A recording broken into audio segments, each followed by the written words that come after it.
Yo, what's up, everybody? Welcome back for another video. Thanks for coming back to the channel to check us out. Right now, we're going to drop the ACC Round Up Week 6. We're going to talk about a few games. We're going to talk about Florida State, Miami, Louisville, and Virginia, North Carolina, and Clemson, maybe something else, who knows. But yeah, let's start this thing off with the banger we just watched. Miami, Florida State, man. Tell me what you think. This Miami team, man, they're a great team. They seem like they took their foot off the gas a little bit. You can't do that with Florida State because Tommy Castellanos, he's a great runner. He's not the best thrower, but he will hit the open man if he can. Just keep everything in front of him. Don't let him get too crazy outside the pocket and make plays. But yeah, but this Miami team is known for getting relaxed and losing games. If they keep their foot on the gas, they can win a championship, in my opinion. Okay. Appreciate that assessment. Yeah, okay. I want to say, man, the Miami defensive game plan against Florida State, good job. Kept everything in front of them. They played containment on the edge for most of the game with Ruben Bain. Ruben Bain and King Mesidor, man. Great game for the defensive ends tonight. You're starting defensive ends. King Mesidor, 7 tackles and a sack. Ruben Bain, 4 tackles. But, man, he had a big impact in keeping Castellanos in the pocket. He would not let him get on the outside. They forced Castellanos to make plays down the field. This Florida State team, not built to make plays from behind. They like to dictate the pace, dictate the flow of the game. If you can jump out early on this Florida State team and you can stop them from responding, you will have the advantage. But you got to stop them. That's the thing. You got to stop them early. If you don't stop them early, you're in for a dogfight. I can just say one thing. Didn't like the penalties, man. I think it was like 14 penalties for 125 yards. That's got to be addressed. You can't win championships doing that type of stuff.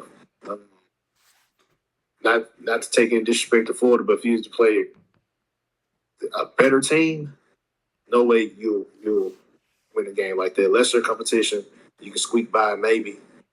You got lucky against Florida State because you're up so big. But, yeah, if there was a tight game, you had those kind of penalties, you would have lost. Carson Beck looked great out there today, especially in the first half. He finished the day 20 for 27. I think he had 241 yards and 4 touchdowns. Mm-hmm. So big ups to him on that. CJ Daniels set the tone in the passing game early. He had 5 catches for 78 yards, 2 touchdowns. Malachi Tony. Malachi Tony, a guy who's his senior year in high school out here is a freshman in Miami making plays all year. First 100-yard game, 7 catches, 107 yards, 2 touchdowns. Your thoughts on Malachi? He's a great receiver, man. He's going for the next 3 years. He should be one of the top receivers in the nation. He's not getting recognized now, probably because he's a freshman, but he's up there with Ron Williams, Jordan Tyson. He can be that type of impact for a team. Wow, that's what's up. I believe that. That's a strong comp right there. Okay, Ryan Williams and Jason Tyson. Jordan Tyson. The freshman. Jordan Tyson, man. The freshman. I like Tony out there like that. That's what's up. I like Malachi, man. I can't deny it. I wasn't people could tell me in camp, oh, this dude that. Wait till you see Malachi Tony. That's all I was reading online. I was like, man, it's probably a senior in high school. What kind of impact this kid's got to have? We got Notre Dame. We got Florida early in the year. I'm not even going to see this guy on the field. Lo and behold, team leading receiver. Looking great out there. But you see it in college basketball, though. These guys come out early. If they're ready, they're ready. That's the thing. Right on. You're right with that. You're right about that. But Florida State, I will say this. Castellanos, when he needed to make plays on 3rd and 4th down, he did. They had a 19-play, 96-yard drive in that 4th quarter. It ate up a lot of time. That was the only thing. It ate up too much time, but that was an impressive drive. They got 3 4th-down conversions on that drive and ended up with a touchdown and got the 2-point conversion. That's not a good look for Miami. That Florida State team showed a lot of fight tonight. Got to give props on that. They stayed in this game. They did not let that score 28-3. They ain't quit. They did not quit on their coach. I got to give them credit on that. Gus Malzahn, a lot of window dressing tonight, man. A whole bunch of flips and screens and reverses just to throw a screen pass. So he did a lot of extra from his play calling tonight. I don't know if he's just been waiting to do that for Miami, but Miami stayed disciplined on most of that stuff. So, shouts out to them on that. Any your final thoughts on this Miami Florida State game? It's just this made me kind of feel a little less about Miami just because they gave up a big lead. Like you can't give up leads in college football because it's all about momentum. Like these guys, they live for these moments, and you give up, and you get like the Virginia game, Virginia Florida State. Florida State came back. This could have happened again this week, but luckily they ran out of time. Yeah, Miami got lucky with that. Miami got lucky with that, definitely. Because I think you had one momentum on the clock, it's over with. I think Florida State had the momentum. If they had the time to get a couple plays out of bounds, it'd been a different story. Thank God Miami recovered that second onside kick. That was I thought they had gave it up in the air because Miami player touched it, Florida State player touched it, but Miami did come up with it, so that was able to end the game right there. Mario Cristobal was sweating bullets. It was a great game. I loved it. Glad I got to experience it. Next up for Miami, they do have to bye. They have time to go ahead. On one thing, Mario Cristobal, he's known for losing these type of games. Let's not act like he just. Is it? I mean, didn't two I didn't think I think I think the coach that had the bad time management here was Billy Napier by far. no, I'm talking about Look all the time. when Mario Cristobal he'll make bad decisions in the end of the games, like that fumble last year that lost in the game. So if Mario Cristobal has to do better with like little things in like in coaching, especially in the games. To Mario's credit, he did hire a game management consultant or whatever he is on the team. So he handles when they call timeouts, when they should go for it on fourth down. He gives them the calculations on all that type of stuff. So shout out for Mario for making the adjustment. I don't think Mario gets enough credit for winning big games like he do. At Oregon, he took the Oregon team into Ohio State, won in a shoot in a blowout. So I think he has the team prepared. I think he gets a lot of flack from a lot of the fan base that other coaches don't get because he is an outspoken guy. He is kind of brash, and he recruits hard, and he will play those games with the other teams on the recruiting trail. You want to talk bad about Miami, he will talk bad about y'all. So he does get that flack, especially from other coaches. And like I said, he's coaching at Miami, so when he makes a mistake, it is magnified. At certain schools, when you make a mistake at Alabama, the world knows. Make a mistake at Ohio State, the world knows. You go out there and have a bad game at quarterback at Texas, the world knows. So, That's true. but yeah, like I said, Miami does have the bye this week coming up. But after that, they do have a Louisville team that was looking pretty hot. They ran into a Virginia team this week, and they lost an overtime game, a squeaker, man, 30-27. Their first loss on the season. Virginia moves up to 5-1 to stay in the top 25. You got any thoughts on this Virginia Louisville game? Isaac Brown, what happened to you? Like you're a monster, but you were pretty quiet today, and I don't like that. You're supposed to be one of the best running backs in the nation. I didn't see it today. Maybe because they were passing the ball more. I don't understand. I don't know, but the team needs you if they're going to win these types of games. Like you can't no show against Miami. Yeah, 13 for 66 for Isaac Brown. They got to get him going. He is one of their best. He is one of the best backs in the nation. Shout out to Miller Moss. He had a good game today. 329 yards. He had the 2 touchdowns. He did have the pick. Louisville did have 26 first downs. That's pretty impressive. Chris Bell, he's going to be playing on Sundays. That's a guy, a receiver to know. 12 catches, 170 yards, 2 touchdowns. Chandler Morris came back down to earth a little bit this week. 149 yards for him. Jamari Taylor had 16 carries, 68 for Virginia. He also had a touchdown. After watching this game, can we even tell which one of these teams is better than the other right now? Or are we still like? I thought it was an evenly matched matchup. The overtime, 30-27. I still don't. I mean, Virginia got the win, but I still don't think they're better than Louisville. Your thoughts? I'm gonna say this about Virginia. They play hard for their coach. That coach has changed it around in Virginia. because any other coach, last year's coach would not have made it past Florida State. They would have lost this game in overtime in Louisville. So shout out to Virginia for having the coach to come in their culture. Tony Elliott. Tony Elliott, thank you for his name. He is doing a phenomenal job. So they're up and coming. So I give them credit. They're definitely a team to watch, man. They look pretty young, you know. They in a nice little recruiting area if they can start getting those guys come out that way. Louisville, like I said, Louisville has Miami coming up. Louisville's also on the bye, so both of these Miami and Louisville teams are going to be on the bye going to their game this week. Virginia also will be on the bye next week, and when they come back, they got Washington State. That's a whole nother story. That's a struggling team right there. I feel bad for those two Pac-12 teams. So Virginia could be Pac-2. Virginia could be Pac-2, right? Virginia could be in the top 25 for a while, y'all. I think they move up this week and they stay chill for next week, and they're gonna be in the top 25 for 3 weeks in a row. That's unheard of, Virginia football. But yeah, man, good game. Go ahead. I saw a stat. Virginia has not been ranked since 2000, top 25 since 2018. I can believe that. That's 7 years. I can believe that. I can believe Virginia Tech. I believe a couple years ago, Virginia Tech was losing like Stony Brook or something like that. That's sad, bro. Not Virginia Tech, but Virginia. So Tony Elliott, congratulations. You are earning them pay. You are doing a great job. Just keep up the good work. You gotta find a quarterback though. They won the game. They had 14 first downs. I mean, Louisville had 20. I get it, but if someone transfers that's better than what you gotta go get them. Show you weren't scared to make changes. Yeah, you got it. Speaking of quarterback changes, we had a quarterback change in Pittsburgh.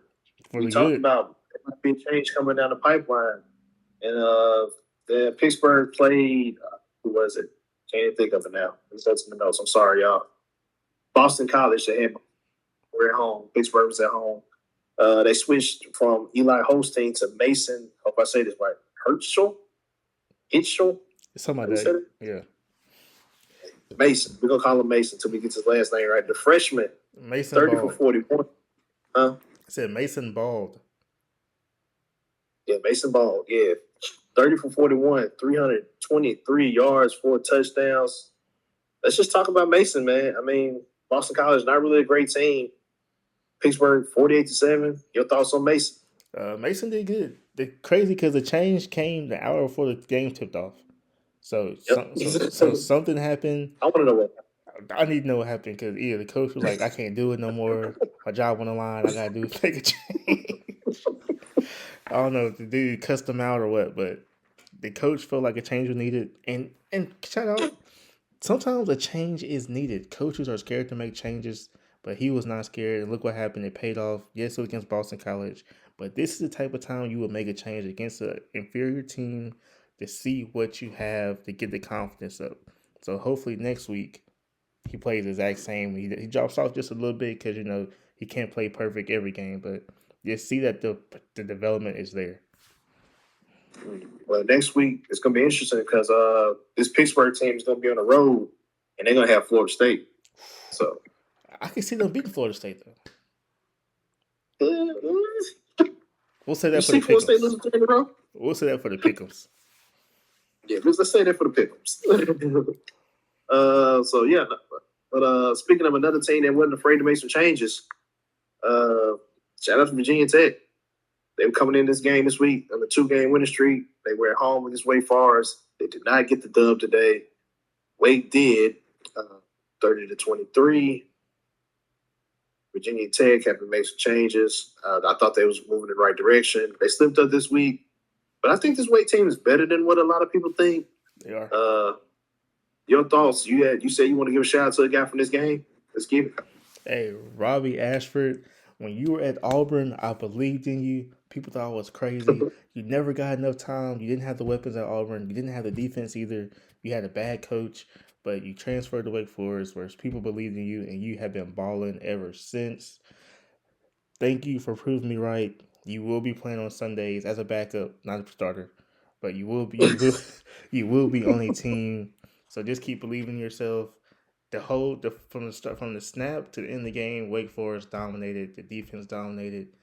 he needs to get a little bit better receiving help, but that can come with just recruiting a little bit because people will see that Robert Ashford can actually play. So shout out to Wake Forest for dominating this game. There you go. Yeah, shout out Coach Dickey. Wake Forest, Robbie Ashford I think you said he had a rushing touchdown, passing touchdown, and a receiving touchdown.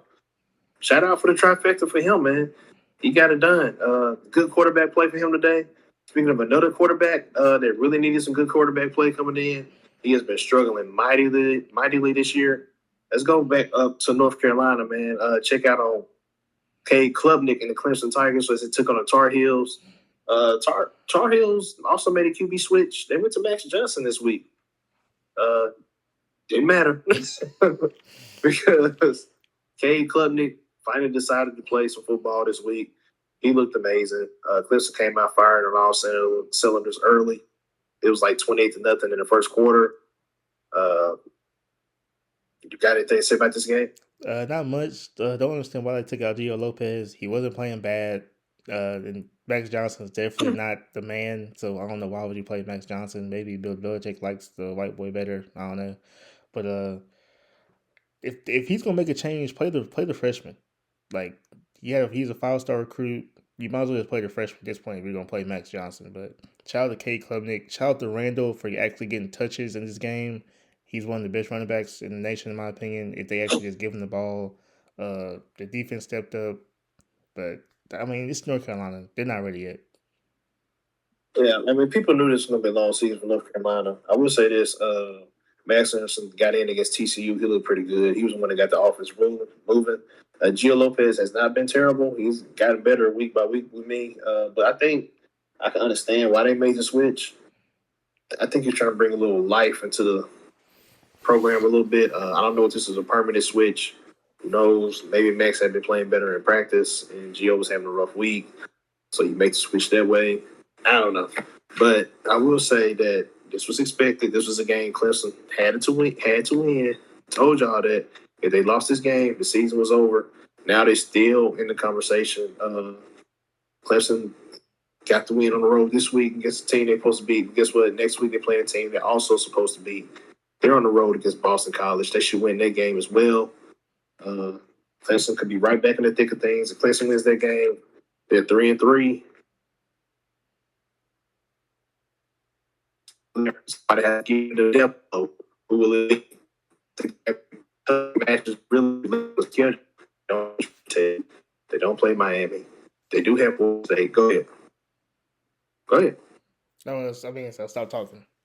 It's like skipping and stuff. Say it again.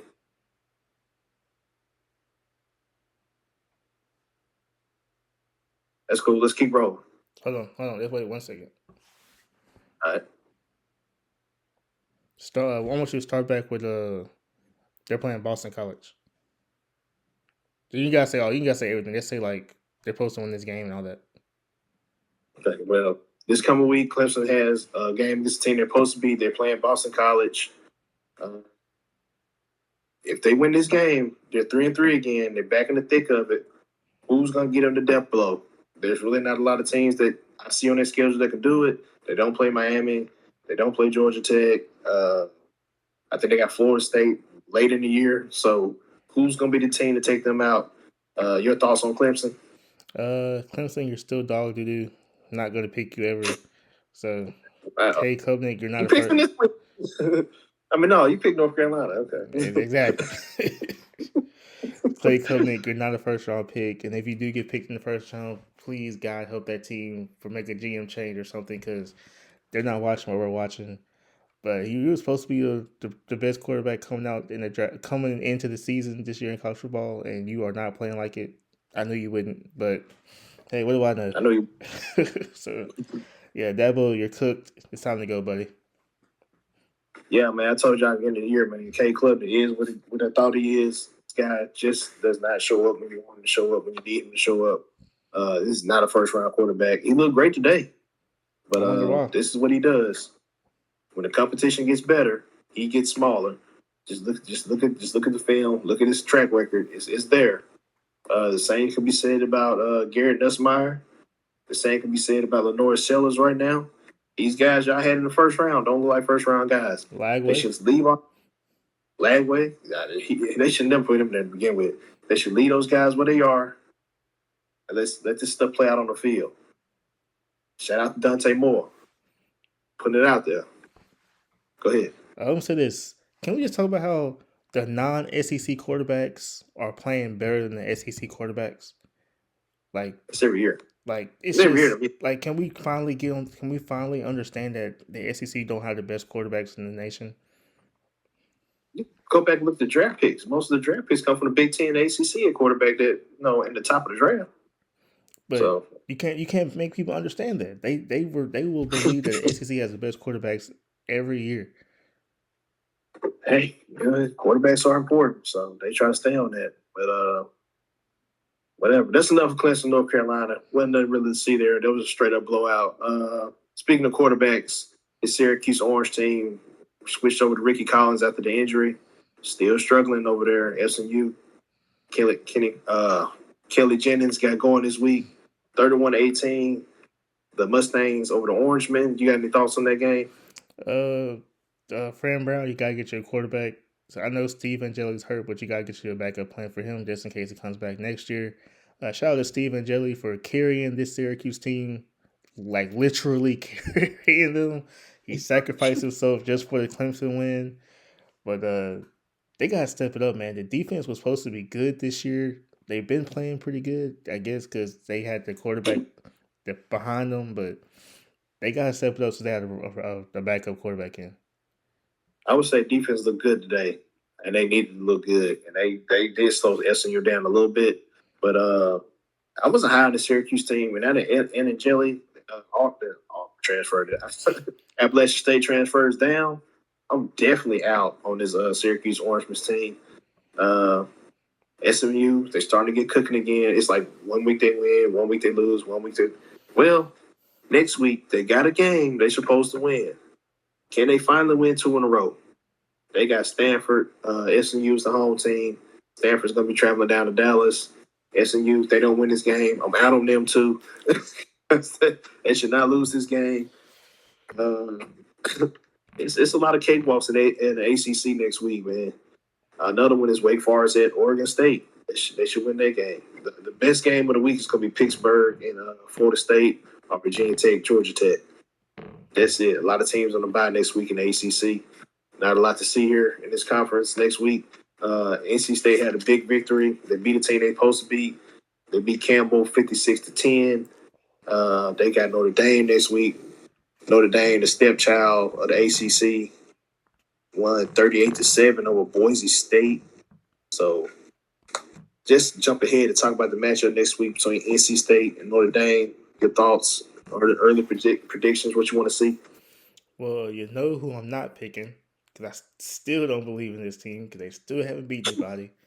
But I think NC State can beat this Notre Dame team because this game against Boise State, the defense played better, but again, it's Boise State. Like they don't have anybody that's worth talking about.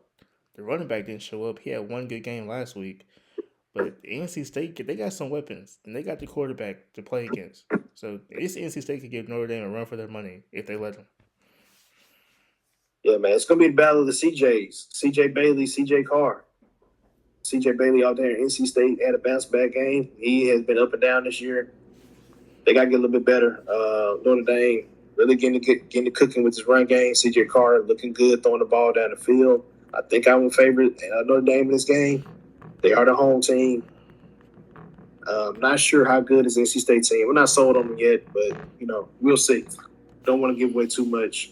Like I said, that's we got one game. It's Duke and Cal. It's not final yet. Last we checked, y'all, Duke was up 31-21 at the half. About to go watch the end of that one. But yeah, that's all we got for the ACC. Real quick shout out. Just run through those games for next week. Pittsburgh at Florida State. Clemson at Boston College, Stanford at SMU, NC State at Notre Dame, Wake Forest at Oregon State, Virginia Tech at Georgia Tech. Shout out to Haynes King and the Yellow Jackets on the bye this week. That's all you got in the ACC. A lot of the good teams on the bye next week. Look out for the Virginia Tech team against Georgia Tech, y'all. I'm feeling a little something when I say that every time. I think Virginia Tech barely lost today. Georgia Tech not looked good the last couple games. We'll see. I'm gonna do some digging. I might pull up a stat I like. I'm not ready to go against the Georgia Tech team just yet, man. They keep fighting. Yeah, man, Haynes King just wills his team to victory, man. I do not like that guy. It's crazy. How is he not in the Heisman conversation? He should be. He's not. He should be. I think with John Mateer being hurt, he jumps to the front of the line, in my opinion. As long as Georgia Tech's winning. I think they got Dante Moore as a favorite right now. Oh, shout out to him. I can't be mad. I can't be mad, but Haynes King is taking.